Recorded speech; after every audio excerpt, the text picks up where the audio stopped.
Hello बच्चों, आज की वीडियो के अंदर हम बात करने वाले अपने क्लास 11th के accounting for bill of exchange की, जिसके लिए मैंने आप लोगों के सामने एक छोटा सा क्वेश्चन लिखा हुआ है। क्वेश्चन पहले मैं आप लोगों को समझा दूंगा और इस क्वेश्चन के अंदर जो है आप लोगों का डिसऑनर भी होगा, डिस्काउंट भी है, बिल उसमें एंडोज भी है, सारी ये चीजें आप लोग को इसके अंदर मिलेगी। तो जो बच्चे अभी तक मेरे चैनल के ऊपर नए हैं तो पहले आप लोग चैनल सब्सक्राइब कर लें ताकि आप लोग को आने वाली डेली नोटिफिकेशन की वीडियो साथ के साथ मिलती रहे। तो बच्चों पहले मैं क्वेश्चन आपके सामने डिस्कस कर रहा हूं, तो पहले सुन लेना ध्यान से। भाई एक्स ने वाई को माल बेचा कितने रुपए का? 15,000 रुपए का। ठीक है, वाई ने एक्स को दो बिल दिए, पहला बिल 10,000 रुपए का और दूसरा बिल 5,000 रुपए का। ठीक है, ये दोनों ही बिल किसके पास आ गए? एक्स के पास। अब एक्स ने पहला बिल क्या करा लिया बच्चों? डिस्काउंट कितने परसेंट के हिसाब से? 6% पर एनम के हिसाब से। और जो बिल दूसरा था उसने एंडोज कर दिया जेड को, और दोनों ही बिल यानी कि टाइम पे कैसे हो गए बच्चों? डिसऑनर हो गए। और दोनों ही बिल के ऊपर जो नोटिंग चार्जेस की अमाउंट है, एक के ऊपर 100 रुपए की है और एक के ऊपर 50 रुपए की है। ठीक है, उसके बाद क्या हुआ? जब दोनों बिल डिसऑनर हो गए तो एक्स ने दोनों ही बिल किसको दे दिए होंगे? वाई को दे दिए होंगे, और वाई ने इसके हमें जो है पैसे भी दे दिए इंटरेस्ट लगाने के बाद। मान लो बच्चों इंटरेस्ट जो था वो हमारे 200 रुपए का था और वाई ने हमें एक्स यानी कि वाई ने एक्स को 200 रुपए का इंटरेस्ट भी मिला और सारी पेमेंट कैश में पेमेंट कर दी। तो देखो बच्चों एंट्री कैसे कैसे बनेगी। पहले मैं आप लोग का बना रहा हूं in the books of X. In the books of X, तो एक्स ने सबसे पहले क्या करा? माल बेचा। तो एंट्री बनेगी वाई डेबिट टू सेल कितने रुपए की? 15,000 15,000। उसके बाद इसने इसके पास बिल दिए तो बिल आए एक्स के पास में, तो एंट्री बनेगी BR1 debit BR2 debit to. किससे आए दोनों ही बिल? वाई से। एक 10,000 रुपए का, एक 5,000 रुपए का, और एक बच्चों कितने रुपए का आया? मतलब कि दोनों बिल कितने का आ गए? 15,000 रुपए के। पहला बिल उसने क्या करा लिया? डिस्काउंट कराया। ठीक है, मान लो बच्चों ये 2 महीने का बिल था और ये हमारे 3 महीने का बिल था। ठीक है, या फिर दोनों ही, चलो दोनों मानते हैं, 2 महीने, कोई दिक्कत नहीं है क्योंकि इससे आसानी होगी। जो दूसरा बिल डिस्काउंट कराया तो उसकी एंट्री बनेगी बच्चों bank account debit, discount account debit, क्योंकि डिस्काउंट के लिए खर्चा है, टू BR1। बिल कितने रुपए का था? 10,000 रुपए का। इसकी अमाउंट कैसे निकलेगी डिस्काउंट की? वो यहां पे देखो आप लोग, कितने रुपए का बिल था? 10,000। 10,000 का 6% इंटू में 2/12, क्योंकि दो है ना आप लोग का 2 महीने के लिए, तो 2/12।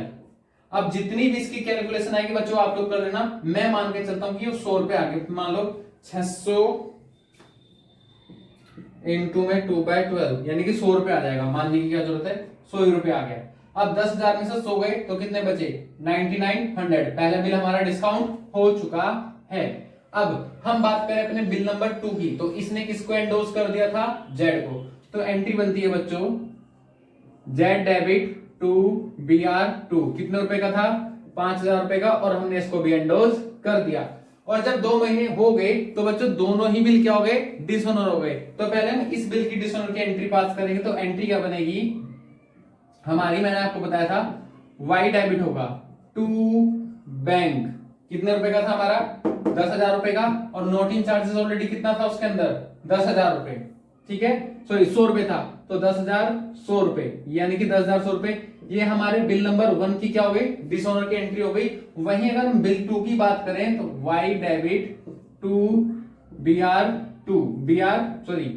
Y debit to Z. ठीक है, और इसमें दूसरे बिल में कितना नोटिंग चार्ज लगा था? 50 रुपए का, तो हमारी एंट्री बनेगी 5,050 रुपए की। ठीक है, अब दोनों ही बिल इसके पास जा चुके हैं। अब इसने इसको एक्स को इंटरेस्ट दिया, तो एक्स की क्या बनेगी बच्चों? इनकम बनेगी, और इनकम क्या होगी? क्रेडिट हो जाएगी। तो एंट्री बनेगी वाई डेबिट टू इंटरेस्ट, कितने रुपए? 200 रुपए, 200 रुपए। और सारे के सारे हमारे पास कैसे आ गए बच्चों? कैश में पेमेंट हो गई। तो cash account debit to Y ने हमें सारे पैसे दे दिए। कितने देने थे?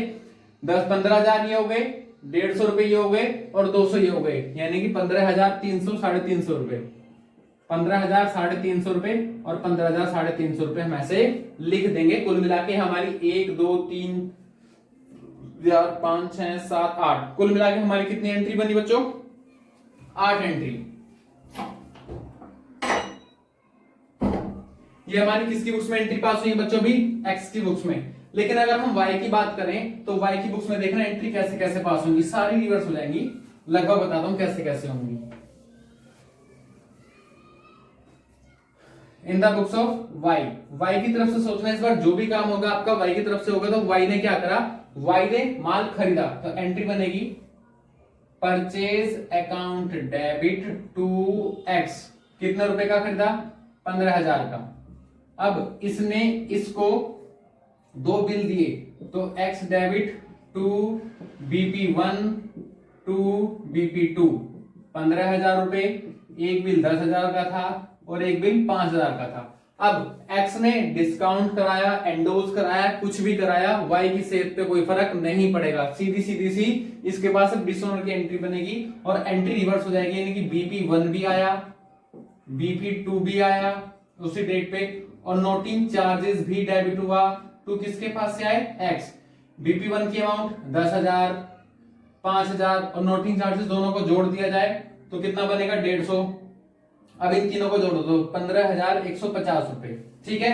अब y ने x को इंटरेस्ट पे करा, तो x y की लेके आए खर्चा, और खर्चा क्या होगा बच्चों? उसका डेबिट। तो interest account debit to x कितने रुपए का? 200 रुपए और 200 रुपए। अब हम क्या करेंगे बच्चों? x को सारी की सारी पेमेंट कर देंगे। तो पेमेंट के टाइम पे एंट्री बनेगी x डेबिट टू कैश। कितने रुपए? 10,115 और 200, तो 15,350 रुपए हम सारी की सारी पेमेंट कर देंगे। तो इस तरीके से मेरी सारी एंट्री बनेगी एक्स की बुक्स में और वाई की बुक्स में। ठीक है। तो जिन बच्चों को अगर आप लोग क्वेश्चन समझ में आ गया तो आप लोग कमेंट में जरूर बताना कि आपको समझ आया या नहीं आया। और जिन बच्चों को मेरा अब तक चैनल पसंद आया हो तो आप लोग चैनल को सब्सक्राइब कर लीजिए, वीडियो को लाइक कर देना, ताकि आने वाली नोटिफिकेशन आपको डेली टाइम टू टाइम मिलती रहे। आज के लिए thank you, tata bye bye, see you.